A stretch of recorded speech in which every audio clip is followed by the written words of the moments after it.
ओम शांति। प्रातः क्लास चल रहा था 28/8/64 शुक्रवार। दूसरे पेज के आदि में बात चल रही थी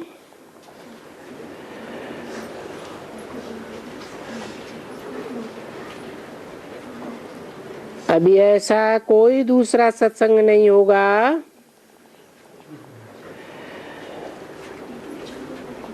क्योंकि गवर्नमेंट के जो कॉलेज होते हैं वो तो एम ऑब्जेक्ट होती है राजनीति की विद्या पढ़ने के लिए।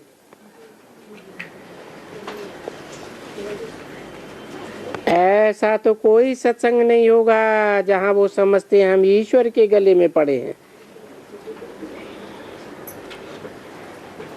अथवा बाबा के गले में पड़े हैं, गॉड फादर के गले में पड़े हैं। फादर के गले पड़े हैं तो जरूर वर्षा मिलता है। ये जानते हो बुद्धि ऐसे कहती है,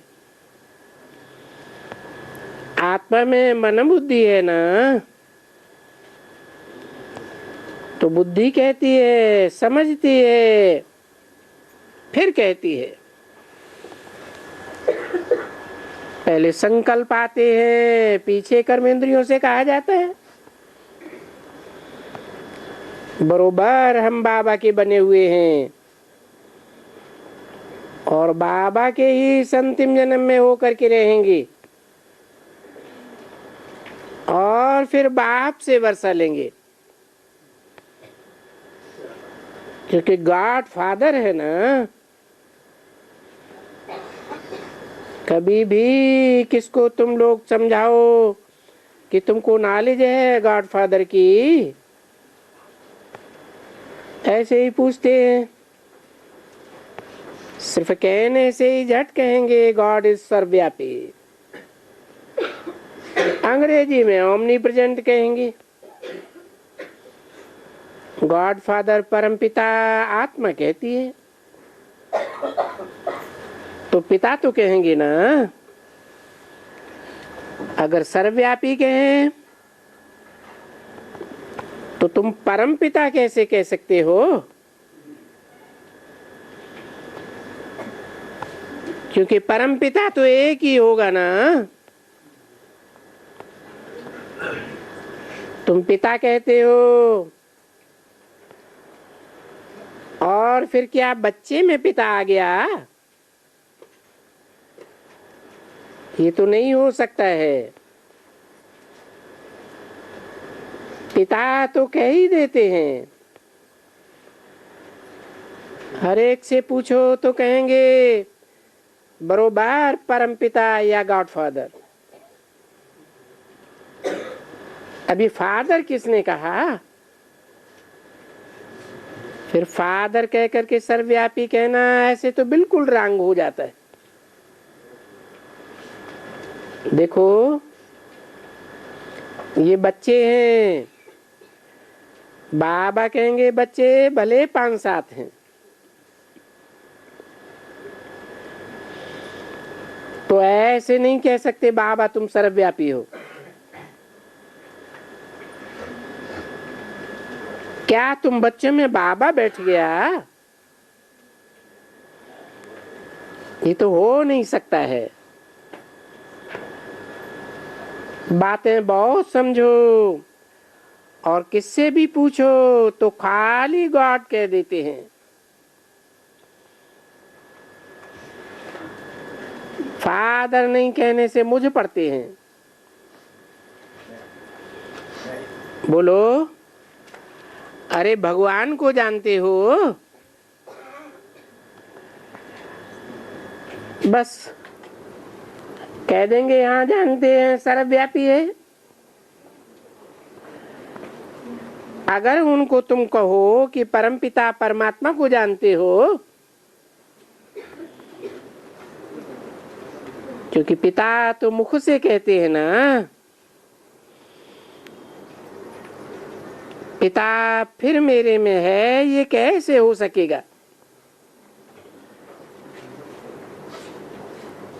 कितनी मुश्किलात की बात है ये कहना। उनको कहो तुम तो कोई बुद्धू हो, पिता कहते हो और कहते हो कि मेरे में पिता का प्रवेश है। ऐसे कैसे कह सकते हो? वो भी परम पिता का प्रवेश।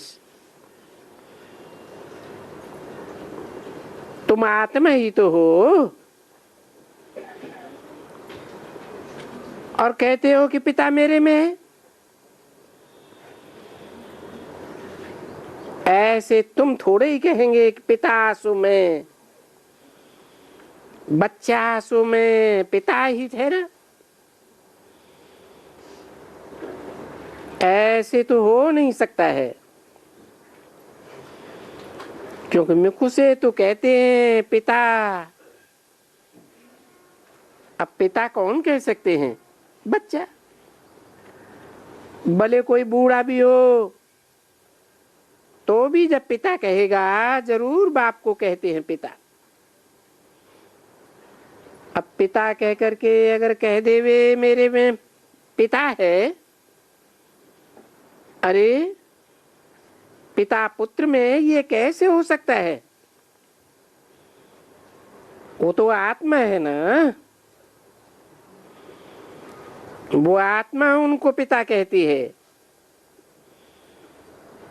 तो ये समझाने की बातें तुम बहुत अच्छी तरह से समझ जाओ, समझो और समझाओ, क्योंकि भूले हैं एक बात। क्योंकि कहा भी जाता है भगवान वाच। अब भगवान के बदले में, रुद्र के बदले में, क्योंकि वो ही तो रुद्र ज्ञान यज्ञ है।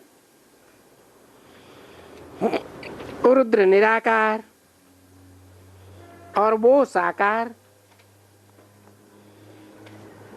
आखिर में कौन भगवान कहे? किसको कहें? कृष्ण को तो नहीं कह सकते हैं, जब तक कि वो अपन को निराकार कहलावे, भगवान कहलावे, ज्ञान का सागर कहलावे। तो मनुष्य जो बहुत भूले हैं सो एक बात में, और कितने ढेर के ढेर मनुष्य भूले हैं जो गॉड को कह दिया फादर इज ओमनी प्रेजेंट, यानी सर्वव्यापी। कहते हैं मेरे में भी है। अब कोई भी बच्चा जिसके साथ पिता हो, उनसे पूछेंगे तुम्हारा बाप का नाम,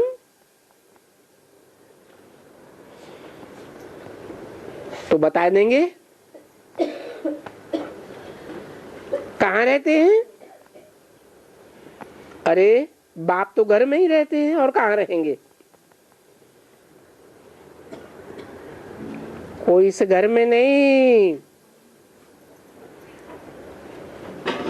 घर में रहते हैं बाप।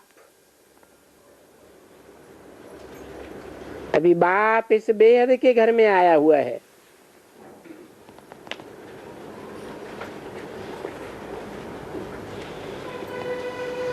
यानी सारी दुनिया में यहाँ आया हुआ है।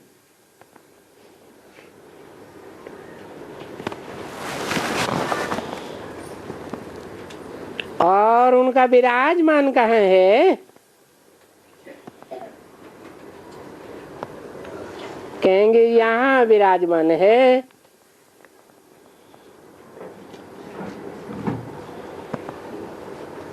वो फिर कहते हैं मैंने इसमें प्रवेश किया है।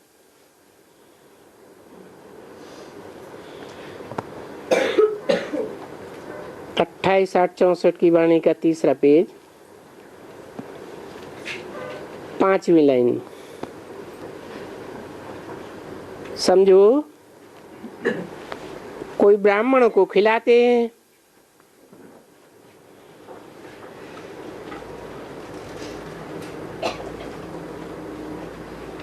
समझेंगे, हम बाप को खिलाते हैं, तो उस समय में बाप आकर कहेंगे ना मैं आया हूं,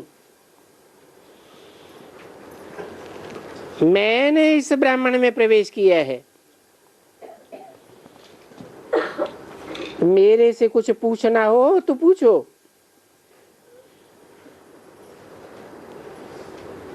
जब तुम लोग कभी पितर बुलाते हो तो ऐसे होता है ना, तीर्थ वगैरह नहीं देखे हैं, आगे तो बहुत फैशन था, ये रेल वेल तो नहीं थी, टांगे की गाड़ी में जाते थे पितर बुलाने के लिए, पितरों को पूछने के लिए। माता पिता की आत्मा, उनको पितर पितर कहते हैं। पितर तो आत्मा है ना, पितरों को ही आत्मा कहते हैं ना, तब तो पितर को ही खिलाते हैं, यानी आत्मा को खिलाया जाता है। तो पितर कोई और चीज नहीं है, कोई भित्तर वित्तर नहीं है, पितर कहा ही जाता है आत्मा को, क्योंकि वो आएंगे ना, तो घर में पितर खिलाएंगे। देखो कितने कितने बरस के पितर है, 10-10 बरस, 15-15 बरस के पितर चले आते हैं, कहेंगे आज किसका पितर है, दादे का पितर, बाबा का पितर, बच्चे का पितर, ऐसे कहते हैं ना। तो पितर माना आत्मा, तो पितर खिलाए जाते हैं बर्थडे में, यानी आत्माओं को मंगाया जाता है। उस समय में बहुत ऐसे होते हैं जिनका समझो स्त्री पर बहुत प्यार है, और उस स्त्री को बुलाता है और वो बोलते हैं मैं अंजाम किया था, तुमको हीरे की फूली पहनाऊंगा और तुम तो मर गई, इसलिए अच्छा अभी तुम आओ। तो वो क्या करेंगे, वो ब्राह्मणी को या ब्राह्मण को बुलाएंगे, उनको वो फूली पहनावेंगे,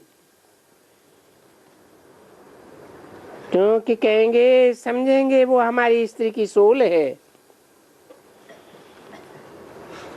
इसलिए बैठ करके उसको नाक में हीरे की फूली पहनाएंगे। तो देखो ये बाबा अनुभव की बातें बताते हैं।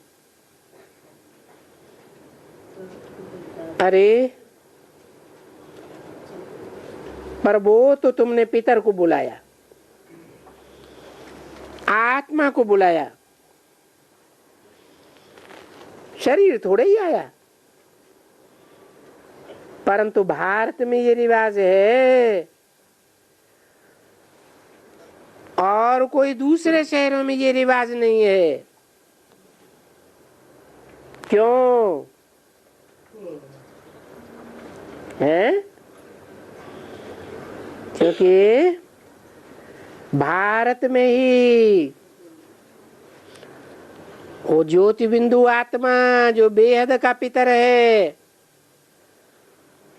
सारी मनुष्य सृष्टि का पितर है, वो आते हैं, किसी दूसरे देश में नहीं आते। जैसे तुम पितर बुलाते हो, सूक्ष्म वतन में जाते हो ना, वहां किसको बुलाते हो? जो मर गया है उनका भोग लगाते हो ना। तो उनकी आत्मा यानी पितर वहां सूक्ष्म वतन में है,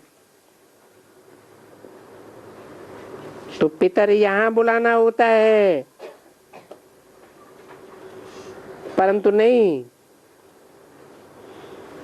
यहाँ भी बुला सकते हैं तो वहां भी बुला ही सकते हैं। ये भोग की जो बातें हैं ना, ये बहुत होती है।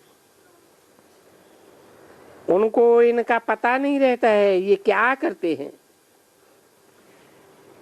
तो नई बात है। इसलिए इन सब बातों में मुझते हैं।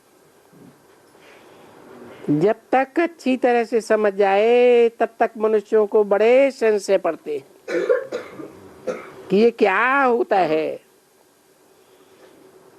ऐसे समाचार आते हैं कि बहुत संशय होती है कि ये क्या करते हैं। अरे वहां जाकर के बाप के पास फूल चढ़ाते हैं,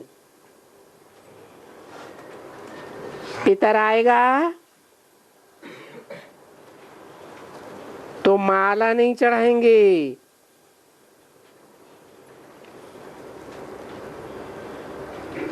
क्यों? फूल क्यों चढ़ाएंगे?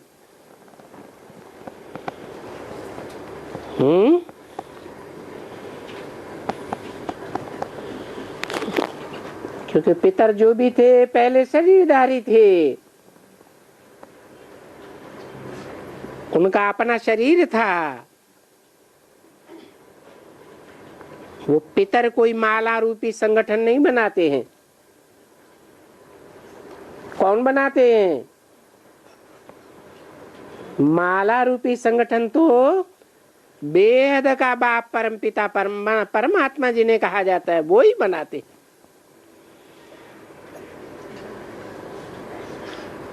तो बाप का पितर खिलाएंगे, उनको फूल चढ़ाएंगे, परंतु हार नहीं पहनाएंगे। क्योंकि तुम बच्चे गले का हार तो एक बेहद के परमपिता परमात्मा के पढ़ते हो।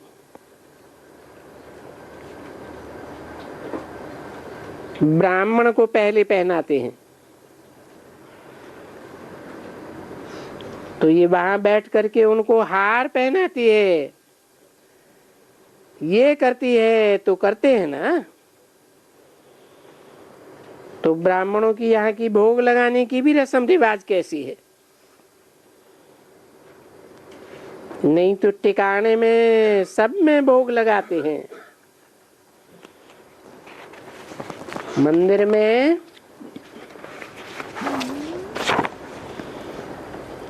कृष्ण के मंदिर में, लक्ष्मी नारायण के मंदिर में, जगदम्बा के मंदिर में, खालसों के गुरुद्वारों में, सब मंदिर में भोग लगाते हैं। 28/64 की वाणी का 4था पेज। तो ये भोग किसको लगाते हैं? है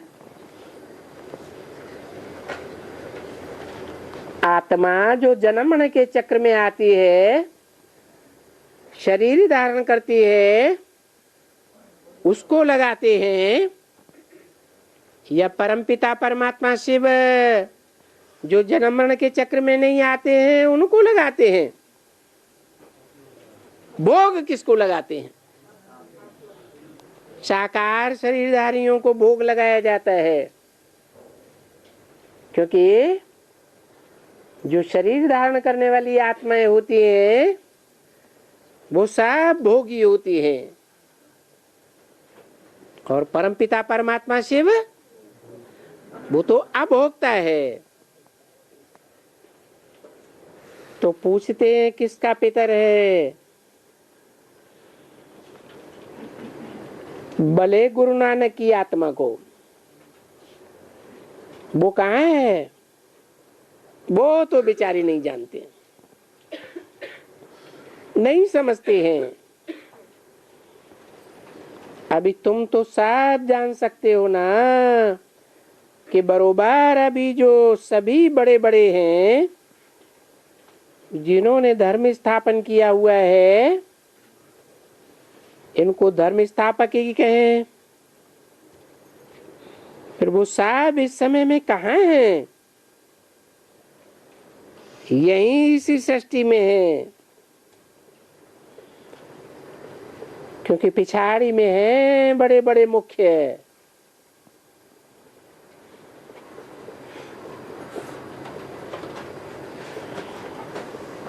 तो सब यहाँ होंगे ना।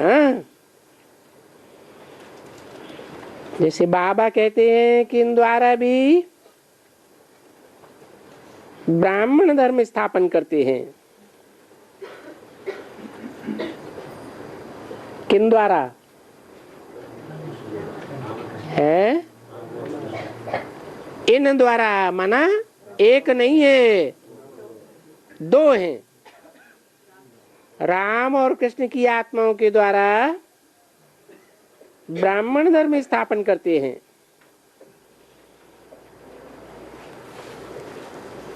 तो ये भी तो धर्म स्थापक हुआ ना। कौन है? नहीं, यह माना एक वचन। ब्रह्मा की सोल, कृष्ण की सोल भी तो धर्म स्थापक हुआ ना। फिर दूसरा कहाँ गया? क्योंकि यहाँ भी लगा हुआ है ना, है? ब्रह्मा की सोल सिर्फ ब्राह्मण धर्म स्थापन करती है प्रैक्टिकल जीवन में, या देवता धर्म ही स्थापन करती है? ब्राह्मण धर्म ही स्थापन करती है। तो भी धर्म स्थापक तो हुआ ना, ब्राह्मण धर्म स्थापन हुआ, स्थापक हुआ। इससे क्या साबित हुआ कि राम वाली आत्मा अपने प्रैक्टिकल जीवन में ब्राह्मण धर्म के साथ साथ देवता धर्म भी स्थापन करती है। जो फेलियर होते हैं उनके लिए कहेंगे क्षत्रिय धर्म, उनका भी निमित्त वही है। तो देखो अभी ब्राह्मण धर्म स्थापन कर रहे हैं। कौन? ब्रह्मा बाबा। भले शिव बाबा करवा रहे हैं, क्योंकि ये तो पतित आत्मा है ना। ब्राह्मण पावन होते हैं या पतित होते हैं? हैं? ब्राह्मण तो पावन होते हैं, तो स्थापन करने वाला भी पावन होना चाहिए। परंतु दादा लेखराज ब्रह्मा को पावन कहे या कोई भी ब्रह्मा को पावन कहे, ब्रह्मा पावन होता है या पतित होता है? चाहे वो प्रजापिता ब्रह्मा ही क्यों न हो, उनको भी क्या कहेंगे? पतित ही कहेंगे। बाप ने समझा दिया है कि जो पावन आत्माएं आती हैं सो आकर के धर्म स्थापन करती है।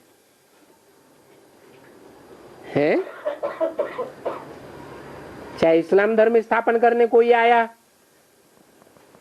तो इब्राहिम पावन था या पतित था? है? पावन आत्मा परम धाम से आई। कोई भी धर्म स्थापक आया,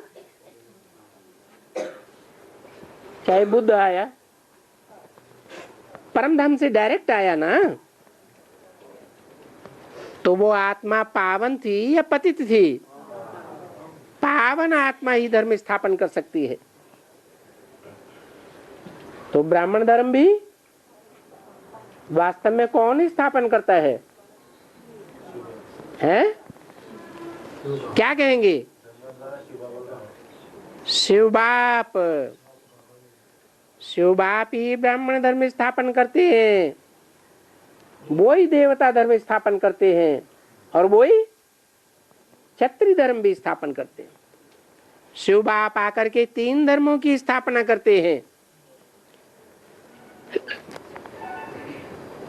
जैसे गुरु नानक की आत्मा जो पहले पहले आई, तो उसने आकर के धर्म स्थापन किया,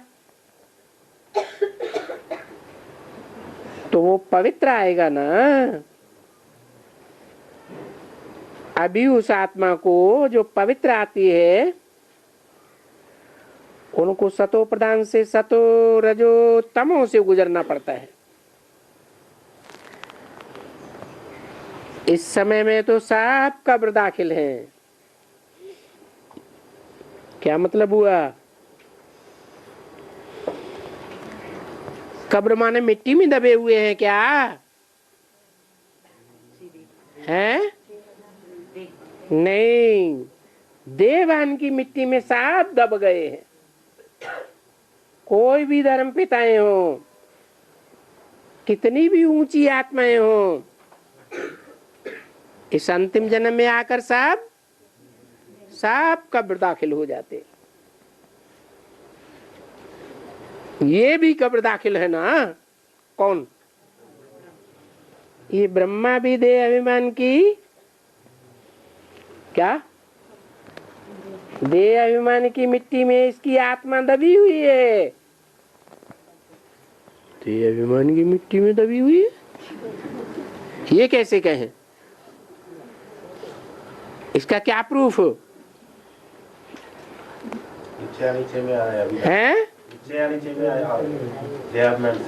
देह अभिमान में है।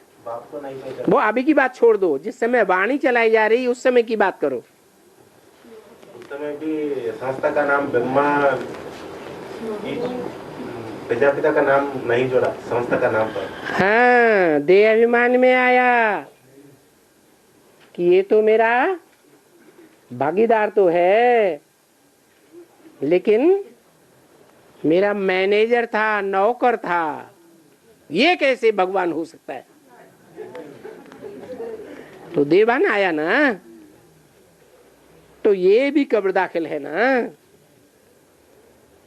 अब बाबा को तो नहीं कहेंगे कब्र दाखिल।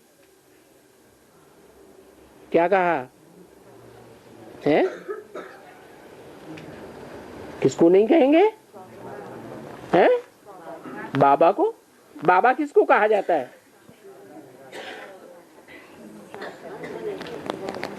भविष्य की बात बताई।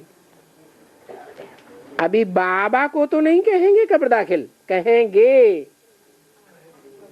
कब की बात बताई? कब के लिए इशारा किया? आने वाले भविष्य सन 76 के लिए इशारा किया। क्योंकि वो तो है पतित पावन, ये नहीं। कौन? वो दूर क्यों कर दिया? क्योंकि वो भविष्य में पार्ट पतित पावन का बजने वाला है। पतित पावन एक के अलावा और किसी को भी नहीं कहेंगे। एक माना क्या? ज्योति बिंदु शिव नहीं। क्यों? ज्योति बिंदु शिव एक आत्मा नहीं है, हैं? अरे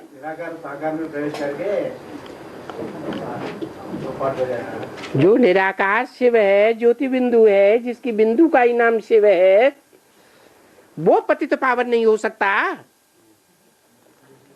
है? वो पतितों को पावन बनाने वाला नहीं हो सकता, क्योंकि जो पावन देवताएं थे वो पतित कैसे बने? साकार के संग के रंग में आए ना। ऊपर से दूसरे धर्मों की धर्म पिताएं आत्माएं आई ना, उनके ढेर के ढेर फॉलोअर्स आए, उनके संग के रंग में 7 देवताएं पतित बने। नंबरवार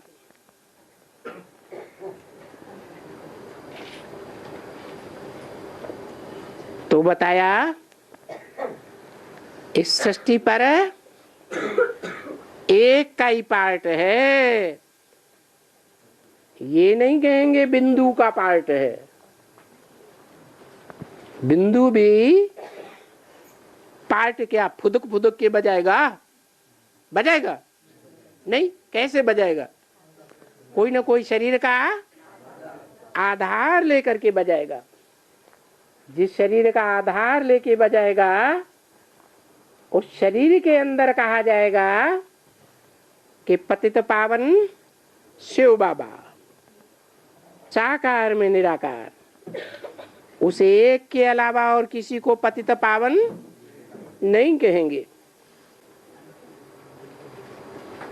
मनुष्य को पतित पावन नहीं कहेंगे कभी भी। अरे प्रजापिता मनुष्य नहीं है क्या? है? अरे मनुष्य नहीं है, मनुष्य है।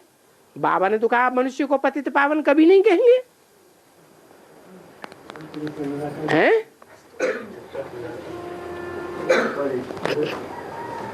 मनुष्य उसे कहा जाता है जिसका मन चलायमान रहे। क्या? चंचल रहे, एकाग्र न हो। और शिव जिस मुकर्रर रथ में प्रवेश करते हैं उसका मन एकाग्र होता है या नहीं होता है? सदा काल के लिए होता है या कभी कभी भी होता है? सदा काल के लिए होता है। प्रवेश करने मात्र से ही सदा काल के लिए एकाग्र हो जाता है? कभी होता है कभी नहीं होता है। लेकिन और मनुष्यों का मन सदा चंचल ही रहता है जब तक हर मनुष्य आत्मा अपना पुरुषार्थ पूरा करके संपन्न न बने। तो पतित पावन माना सारी दुनिया का पतित पावन। सारी दुनिया माना है, सारी दुनिया माने जड़ और जंगम,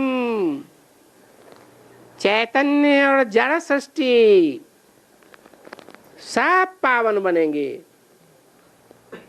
क्योंकि बोला है इस प्रकृति को भी अगर पावन नहीं बनाया तो नई दुनिया बन जाएगी? नहीं बनेगी। तो सारी दुनिया का पतित पावन। पतित पावन हमेशा गाया जाता है उसको जो सारी दुनिया को पावन बनाने वाला हो।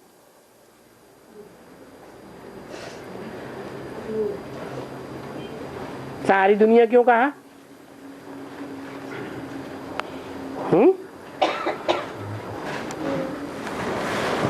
क्या सारी दुनिया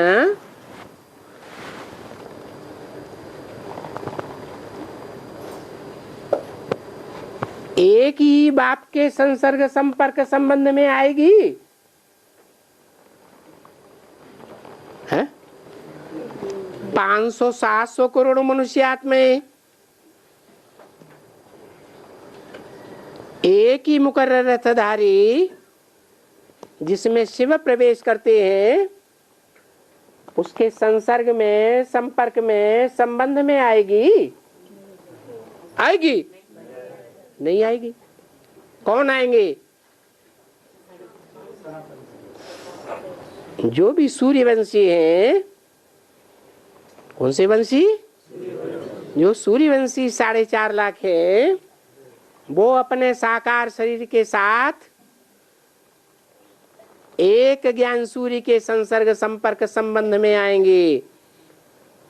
बाकी सारी दुनिया तो नहीं आएगी। तो कैसे पावन बनेंगे? हाँ? नहीं, उनके जो आधार मूर्त हैं धर्म पिताओं के, उनके जो बीज रूप हैं वो कहाँ है? यहाँ ब्राह्मणों की दुनिया में होंगे। उन बीज रूपों और आधार मूर्तों के द्वारा फिर वो धर्म पिताएं भी पावन बनते हैं। डायरेक्ट परमपिता परमात्मा शिव से पावन नहीं बनते, और वो अपने फॉलोअर्स को ही पावन बनाएंगे कि सारी दुनिया को पावन बनाएंगे?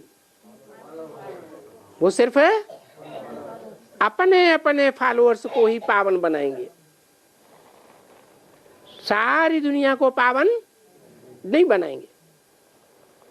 क्या वो प्रकृति के 5 जड़ तत्वों को पावन बनाएंगे?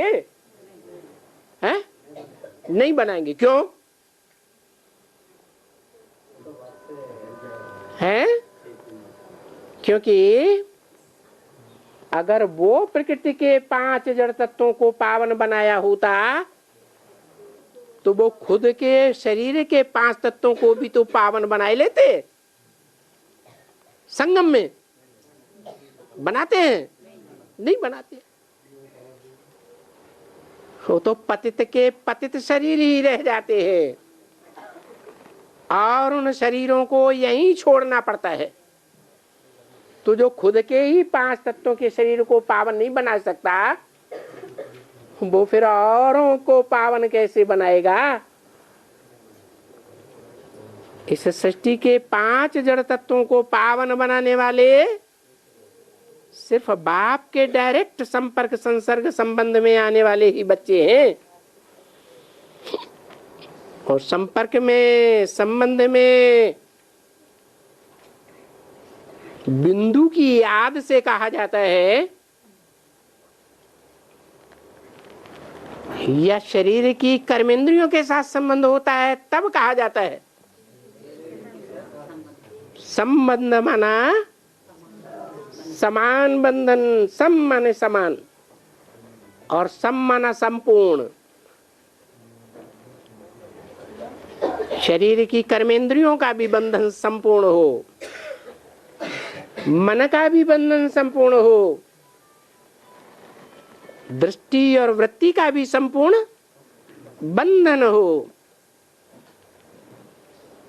इसीलिए तो गीता में कहा है कि जो मेरे साथ जिस भावना से मिलते हैं मैं उनकी वो भावना पूरी करता हूं। सखा के रूप में मिलते हैं जैसे अर्जुन, तो सखा के रूप में उनकी भावना पूरी करता हूं, सखा बन करके। पुत्र के रूप में मिलते हैं तो पिता के रूप में उनकी भावना पूरी करता हूं। प्रिया अर्थात सजनी के रूप में मिलते हैं तो सजनी के रूप में उनकी भावना पूरी करता हूं। और मुरली में भी क्या बोला, वाणी में भी बोला है, जिस संबंध की रचना इस संगम युगी श्रेष्ठ जन्म में बाप से नहीं ले सकेंगे, उस संबंध के लिए जन्म जन्मांतर तड़पते रहेंगे।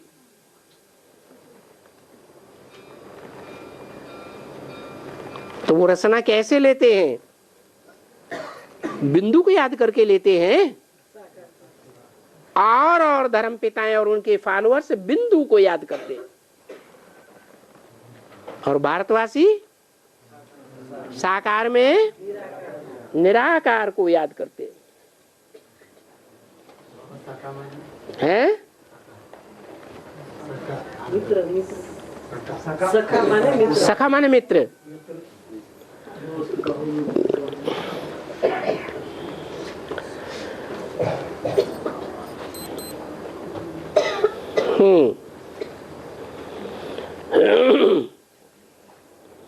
तो सारी दुनिया को पावन बनाने वाला एक ही है। तो ऐसे कोई भी नहीं आते हैं जो पतित दुनिया को पावन बनाने वाले हो, क्योंकि वो तो आते ही हैं अपना धर्म स्थापन करने के लिए,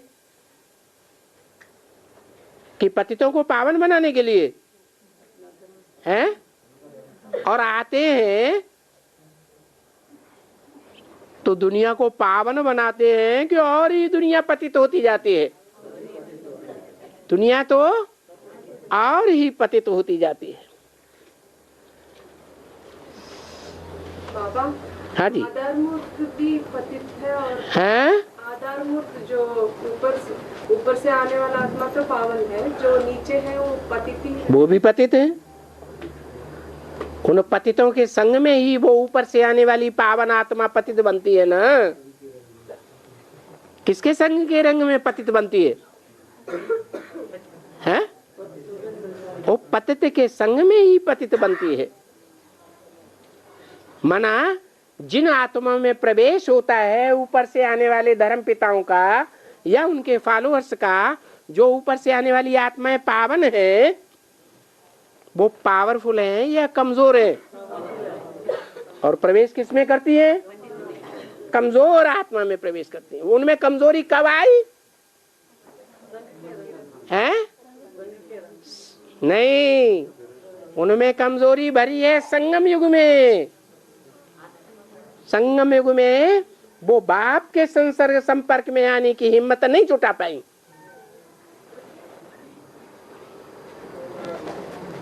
क्या वो आत्माएं संगम युग में स्पेशली बाप के संबंध संपर्क में आकर के वो पावर नहीं भर सकी जो सूर्यवंशी और चंद्रवंशियों ने भरी।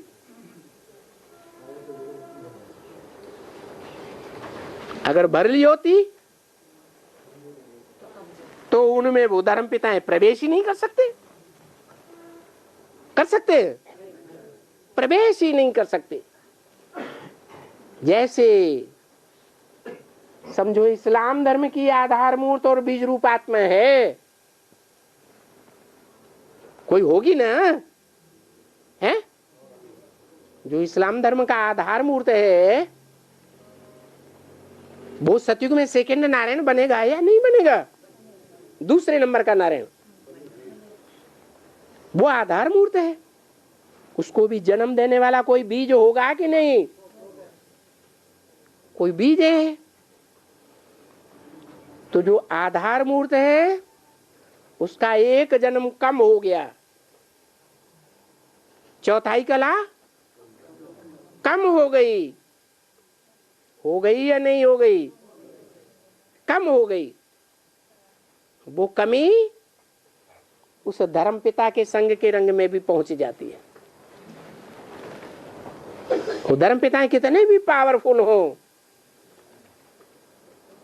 लेकिन उनके आधार मूर्त और बीज रूप कंप्लीट नहीं है, तो वो भी कंप्लीट नहीं हो सकते। तो बोला ऐसे कोई भी नहीं आते हैं जो पति दुनिया को पावन बनाने वाले हो, क्योंकि वो तो अपना धर्म स्थापन करने आते हैं। क्या कहा?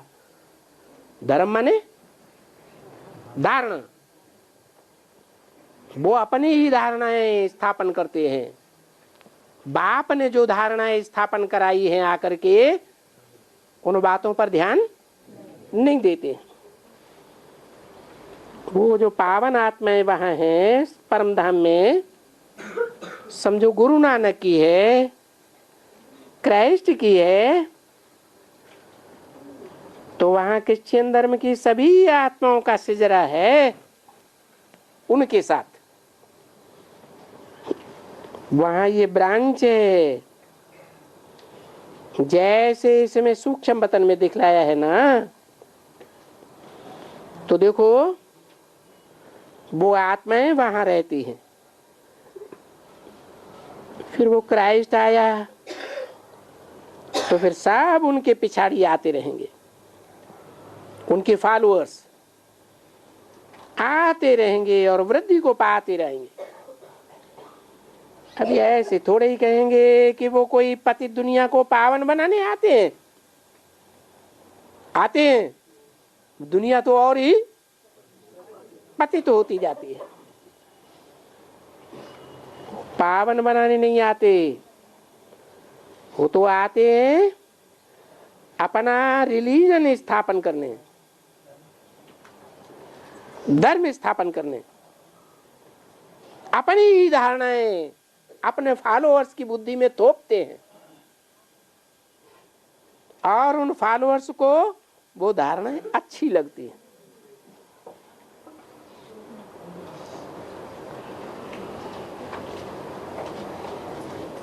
और वहां निराकारी दुनिया में उनकी जो भी संस्था है वो यहाँ इस सृष्टि पर नंबरवार आने लगती है, तो उनको थोड़े ही पतित पावन कहेंगे, हैं? क्यों नहीं कहेंगे? उनको पतित पावन क्यों नहीं कहेंगे? हैं? अरे अभी तो बताया। हाँ, उनके आने के बाद उनके फॉलोअर्स भी और ही जास्ती पतित बनते रहते हैं। सारी दुनिया पतित बनती है तो उनको पतित पावन नहीं कहेंगे। पतित पावन फिर इस समय में चाहिए, इस समय में पूरा दुनिया पर, जबकि सारी दुनिया इस सृष्टि पर मौजूद है। जब धर्म पिताएं आते हैं उस समय सारी दुनिया मौजूद होती है क्या? नहीं। तो इस समय में पतित पावन चाहिए, जबकि सभी पतित हो जाते हैं। तो जैसे कि सभी मैसेंजर धर्म स्थापक अभी इस समय में कब्र दाखिल हैं। क्या काय में दाखिल हैं? मिट्टी में दबे हुए हैं। कौन सी मिट्टी में? देवभान की मिट्टी में दबे हुए हैं।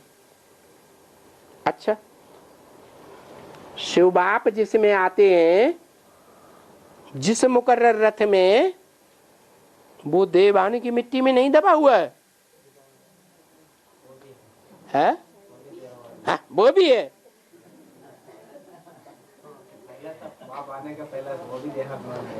पहले है देह अभिमान में, लेकिन जब बाप प्रवेश करते हैं तो उसकी बुद्धि मनन चिंतन मंथनशील बनती है या नहीं बनती है? उसे एक की ही बनती है कि सभी मनुष्यों की बनती है? एक की बनती है। इससे साबित होता है कि वो सूक्ष्म वतनवासी है, मन बुद्धि से सूक्ष्म स्टेज में रहता है, या साकार दुनिया में उसकी बुद्धि अड़ी पड़ी है? सूक्ष्म वतनवासी है। सूक्ष्म वतनवासी पवित्र फरिश्ताएं होते हैं या पतित होते हैं? जब मनन चिंतनशील है, बुद्धि एकाग्र है, किसी ईश्वरीय वाक्य के मनन चिंतन मंथन में है, तो उसे पतित कहेंगे या पावन कहेंगे? है? पावन कहेंगे।